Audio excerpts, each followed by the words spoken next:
Buenas noches, señor Presidente de la República, doctor Tabaré Vázquez, autoridades nacionales, señores académicos, señoras y señores.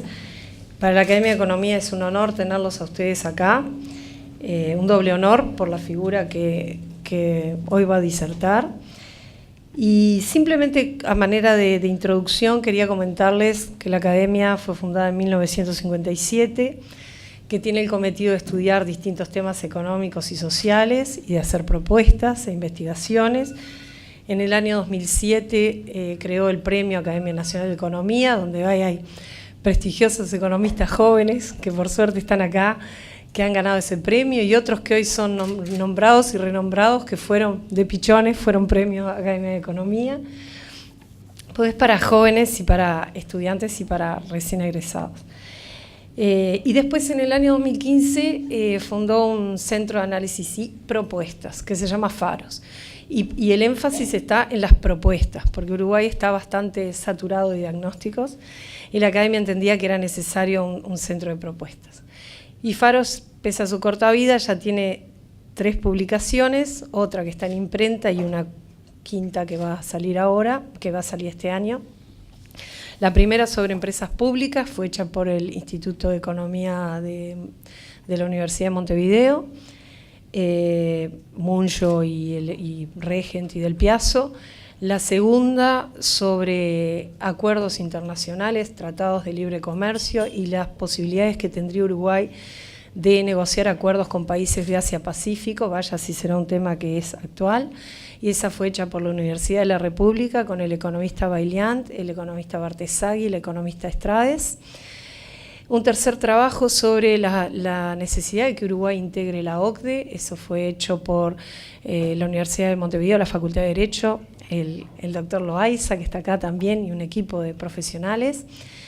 El cuarto trabajo que está en imprenta es sobre indicadores de competitividad departamental, que lo está haciendo el equipo del Instituto de Competitividad de la Universidad Católica con el economista Horta y su equipo. Y el quinto trabajo es sobre análisis de la gestión presupuestal y cómo asignar el gasto público de acuerdo a los objetivos estratégicos del país, y no tanto de acuerdo a las presiones que se reciban. Ese trabajo lo está haciendo la Universidad de la República con el economista Odone y un equipo de profesionales.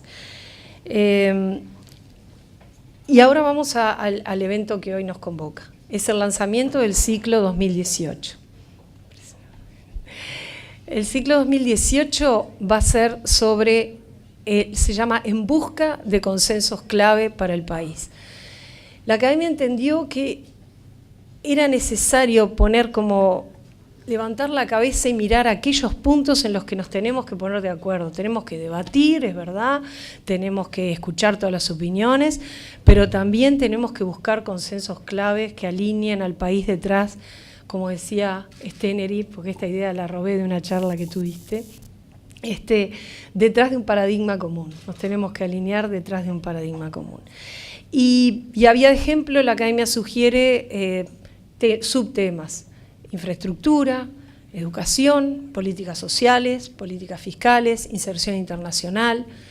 Hay muchos temas en los que es necesario, capaz que no son tantos los temas, pero sí que son importantes, y es importante que busquemos los consensos, porque de última, en una democracia hay que debatir, hay que discutir, pero también hay que decidir, y es la manera de avanzar, porque el mundo no nos va a esperar.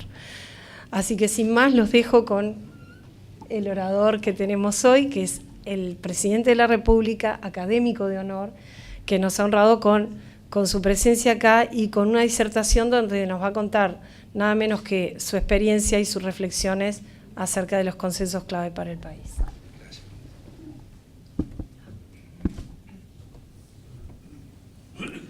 Muy buenas noches para todos ustedes. Es un honor para mí ocupar este estrado. También es un desafío muy importante. Y voy a empezar por lo más obvio. Como todos saben, yo no soy economista, apenas si soy médico. Y para un tema de esta real importancia en este ambiente tan especial, comprenderán que siento una inhibición particular y declaro mi total ignorancia en temas económicos, salvo que tengo algunos maestros alrededor que me han enseñado mucho al respecto. Y este encare trataré de hacerlo humildemente desde el punto de vista político, fundamentalmente político. Señora Presidenta de la Academia Nacional de Economía, economista María Dolores Benavente, integrantes de esta academia, señoras y señores, en primer lugar, nuestro reconocimiento a esta academia por organizar su programa de actividades correspondientes a este año en torno a una temática ya presente, estuvimos hurgando en la historia desde cuándo podíamos establecer que se empezaron a discutir estos temas de consenso. Este tema ya estaba presente en las catilinarias de Marco Tulio Cicerón en el siglo I a.C. Ahí ya se estaba discutiendo este tema, el consenso. Y asimismo también nuestro agradecimiento por invitarnos a participar en este encuentro, que como dijo la señora Presidente, en cierta forma abre el ciclo de conferencias previsto en ese programa anual. Seguramente no es el primero este acontecimiento, no será el último, y todos son igualmente interesantes y fructíferos para nosotros y para el Uruguay, que es lo que nos une a todos, más allá de la identidad de cada uno de nosotros. Amigas y amigos, yo no voy a recorrer la historia del consenso desde Cicerón hasta nuestros días, pero permítanme introducir el tema de esta exposición citando a Juan Jacobo Rousseau, textual.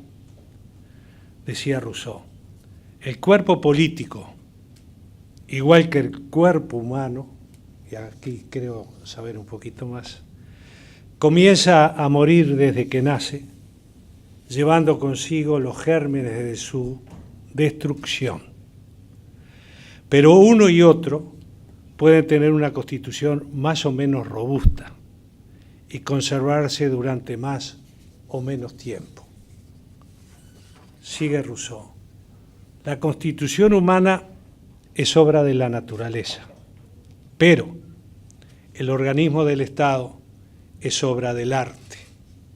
No depende del hombre, ni está dentro de sus facultades prolongar su propia vida, pero sí puede prolongar la del Estado, constituyéndolo del mejor modo posible. Así pues, el que esté mejor constituido perecerá, aunque más tarde, si algún accidente imprevisto no ocasiona su desaparición antes de tiempo. Esto es lo que decía Rousseau.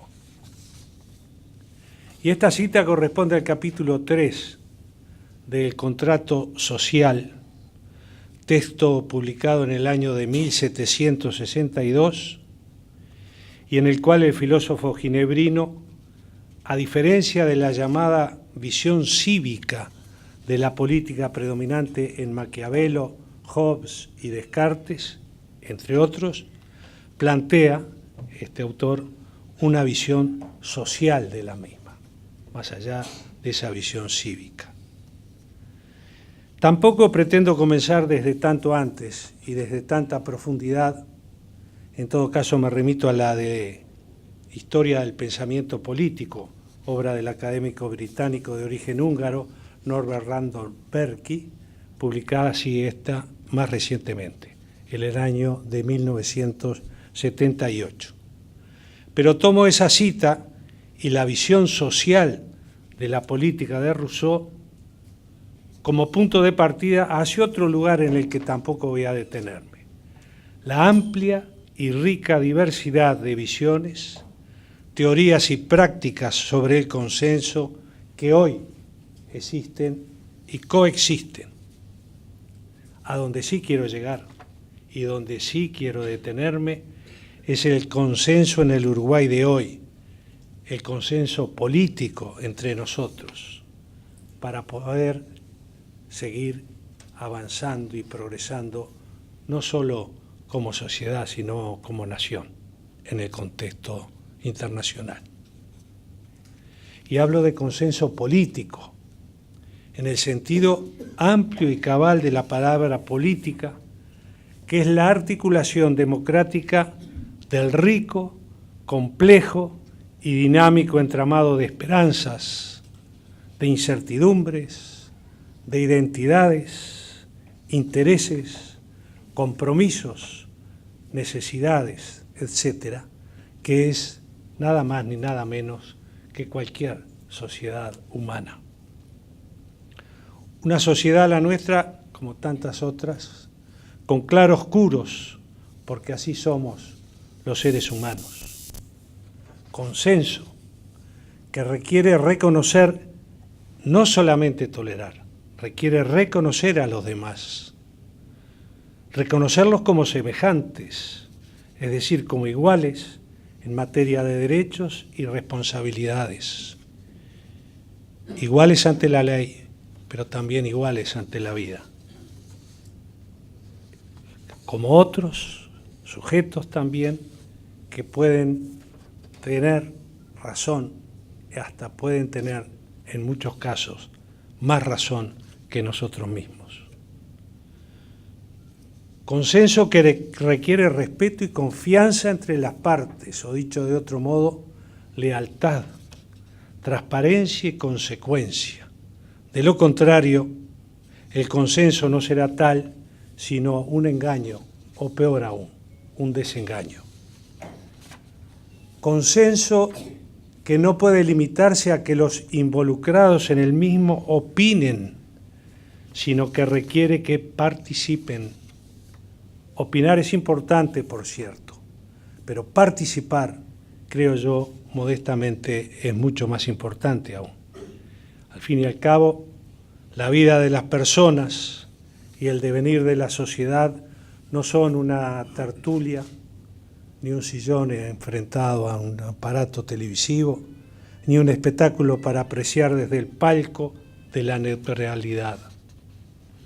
En estos tiempos, la neutralidad es un factor negativo para lograr consensos. Hay que ser ciudadanos, no televidentes. Consenso que no niega ni subvalora los matices, las diferencias ni el conflicto, sino que es una herramienta para gestionarlos.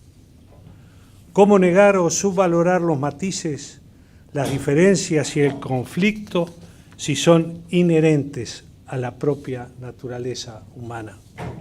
Más aún, y a riesgo de ser malinterpretado y provocar un escándalo mediático, permítanme decir que dentro de la institucionalidad democrática, a veces es mejor un buen conflicto que una mala o falsa armonía.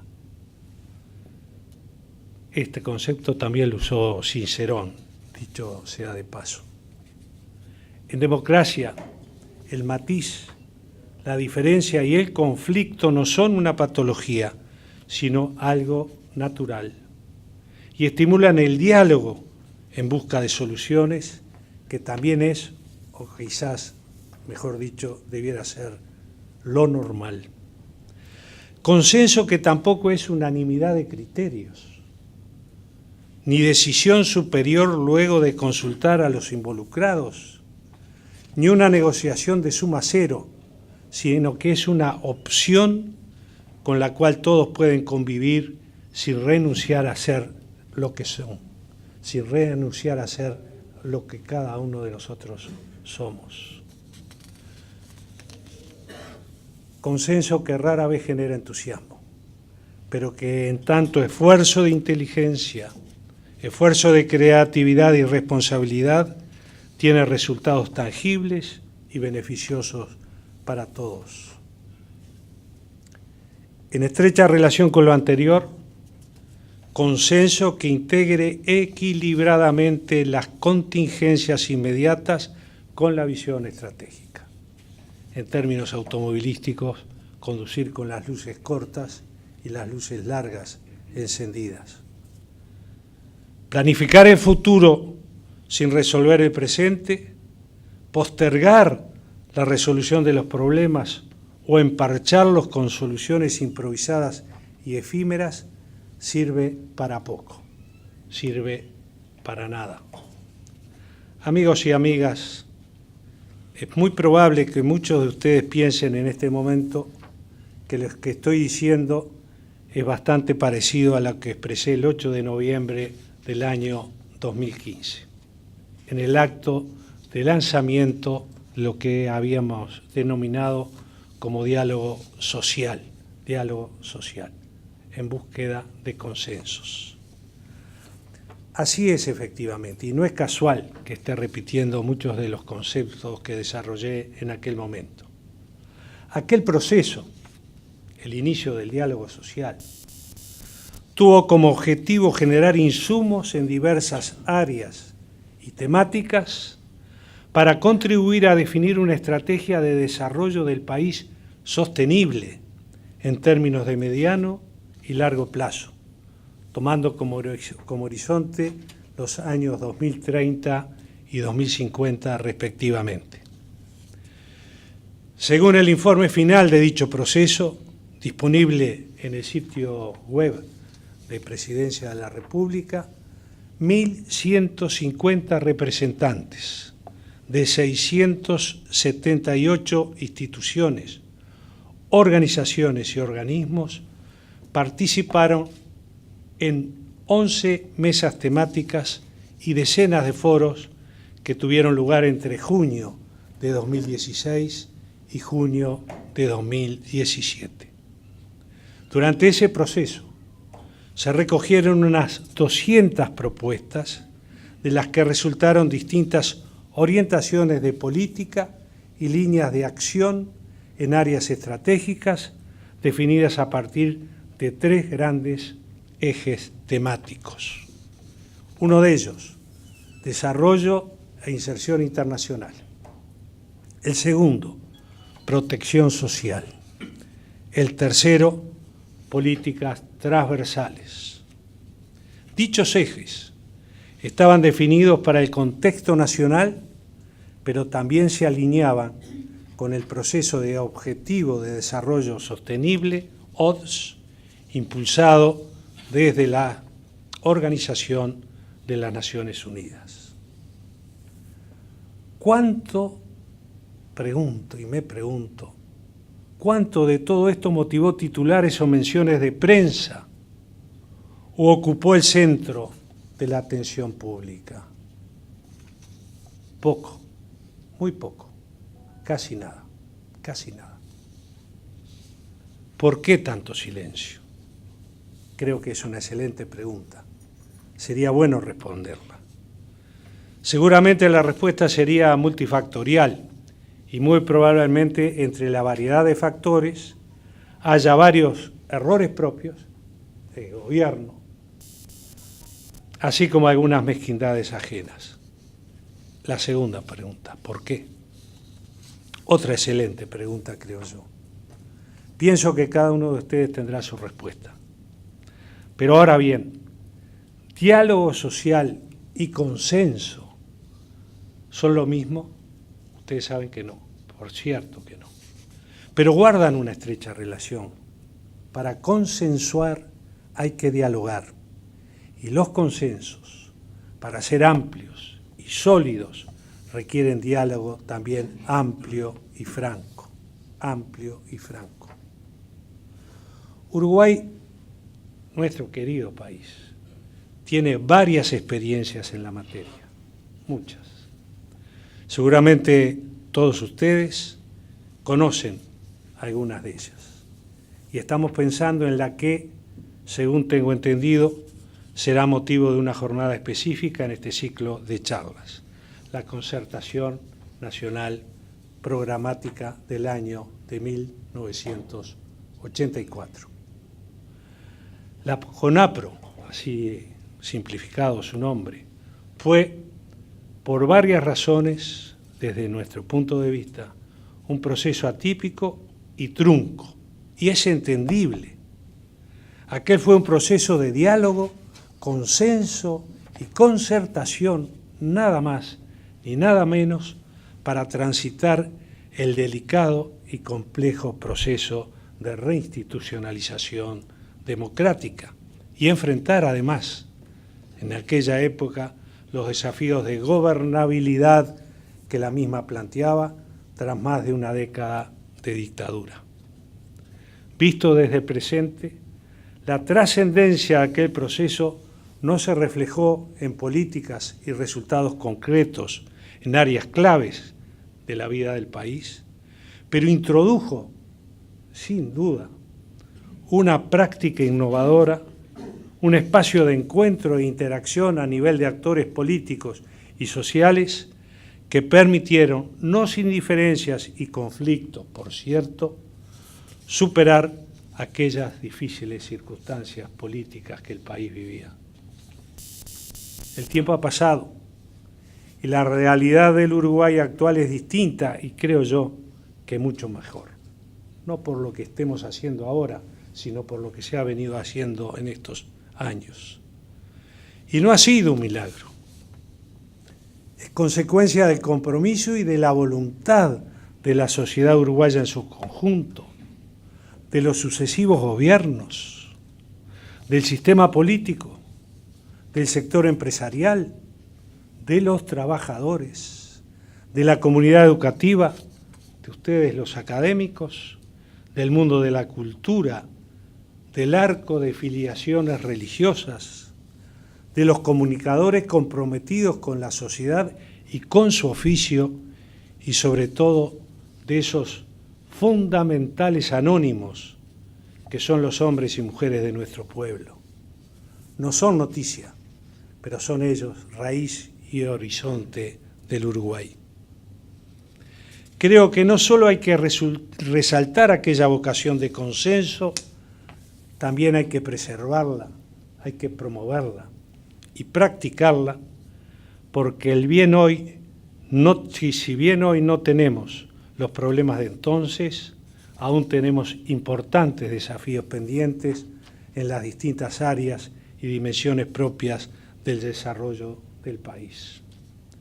Siempre lo sabrá, porque las naciones son construcciones históricas permanentes, nunca perfectas, pero siempre perfectibles. Desafíos que no se resuelven ni a los empujones, ni a los gritos, ni por Twitter. Desafíos que requieren lo que mencionábamos antes. Modestamente lo repetimos: reconocimiento hacia el otro, respeto, diálogo, consensos y acuerdos posibles, políticas consistentes de corto, mediano y largo plazo, transparencia, mucha transparencia, eficiencia y resultados tangibles en beneficio de todos. En fin, con una frase mucho más corta, quiero definir lo que acabo de decir, que se requiere democracia como forma de gobierno, pero además como Estado de la sociedad.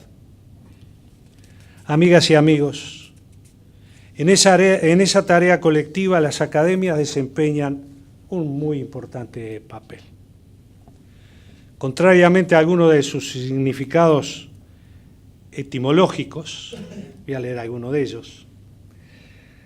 Academia proviene del griego aekas y demos, que puede interpretarse como lejos del pueblo.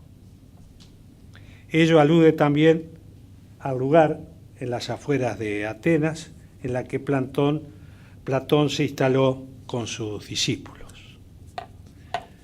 Pero contrariamente a estos significados etimológicos, e inmersa en la sociedad e interactuando con ella, no desde la verdad autoasignada, sino desde el compromiso compartido, las academias juegan un rol fundamental en la vida de nuestra gente. Si el ciclo de conferencias que hoy se abre y si el programa de actividades previsto para el presente año conjugan ciencia con ciudadanía y democracia, si contribuyen al bienestar de todos los uruguayos y al desarrollo integral y sostenible del país, entonces esta Academia Nacional de Economía estará cumpliendo su cometido y podrá sentirse honrada de su labor. Estoy seguro que así va a ser. Pero no quisiera terminar estas breves palabras, esta reflexión, sin expresar, no solamente desde el punto de vista teórico, sino desde el punto de vista práctico, que nace desde la experiencia que tenemos, como lo dijo la señora Presidente, por haber desarrollado cargos ejecutivos, como ustedes saben, 5 años en la Intendencia Municipal de Montevideo, 5 años en un primer gobierno y 3 en este, que hemos aprendido muchísimo sobre el tema consenso o consensos desde el punto de vista práctico. Y hoy estamos convencidos, quizás lo que voy a decir es obvio, pero lo voy a decir en aras de la franqueza y la transparencia. Se pueden construir, implementar, aprobar leyes con la mejor intención de beneficiar a la gente, con los mejores legisladores, con los mejores legistas, habiendo estudiado en profundidad los temas, sacando conclusiones que terminan siendo leyes. Creo también que de la misma manera un presidente puede emitir decretos con la mejor intención, con los mejores asesores, habiendo pensado en profundidad los temas. Pero creo modestamente, y lo creo por experiencia, que si esas leyes y esos decretos no logran consensos políticos y consensos sociales, terminan siendo simplemente papeles en un cajón de un escritorio. Podemos tener experiencias muy cercanas en ambos sentidos, de la utilidad o de la no utilización correcta de los consensos, o de no buscar los consensos. El Uruguay hoy es ejemplo en el mundo en la lucha contra el tabaco y las patologías que este ocasiona. Es muy difícil ver hoy en la calle incluso personas fumando como se veía antes, ni que hablar en ámbitos cerrados.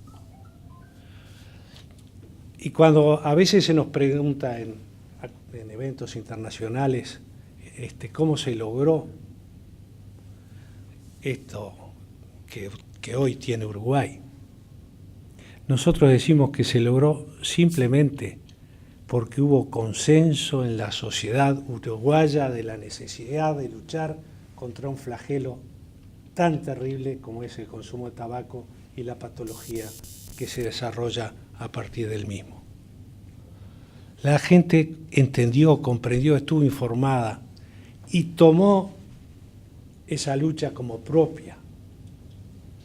Se lograron consensos sociales y también políticos, porque luego de los decretos vinieron las leyes y fueron aprobadas por el sistema político en su totalidad en nuestro Parlamento. Esta experiencia, no quiero referirme a una experiencia negativa, que no logró los consensos necesarios como para poder avanzar en el objetivo buscado. Pero sin duda, sin consensos políticos y sociales, es muy difícil que un país avance. Y voy a terminar hablando como lo que soy, médico. En la Facultad de Medicina lo primero que nos enseñan es que para que un organismo, el cuerpo humano, tenga salud definida, como lo definen en la Organización Mundial de la Salud, es el estado de bienestar físico, psíquico y social, es necesario que existan equilibrios internos, no una constante, sino una constancia, que es distinto. Ese fenómeno en biología se conoce con el nombre de homeostasis. Se escribe con H o sin H, porque una vez lo escribí sin H y me criticaron, pero se escribe de las dos maneras. Homeostasis habla de equilibrios internos. Y una nación, finalmente, es un ser vivo. Es el territorio, sin duda. Son sus símbolos también, pero fundamentalmente lo sustancial son los seres que integramos esa nación. Por tanto, una nación es un ser vivo. Y una nación necesita equilibrios, como un cuerpo humano, para decir que está en estado de salud. El Uruguay y nosotros también lo necesitamos. Y modestamente, en la medida de nuestras posibilidades, con dificultades, fracasando, cometiendo errores, tratando de levantarnos de esos errores, tratamos, desde el ejercicio del gobierno, buscar de alguna forma, a través del diálogo, los consensos necesarios para que el país pueda un día quizá llegar a ser lo que todos queremos, un país más humano, más fraterno, un país sin discriminaciones, un país sin pobreza. Es una utopía, pero es un sueño al que no quiero renunciar. Muchas gracias.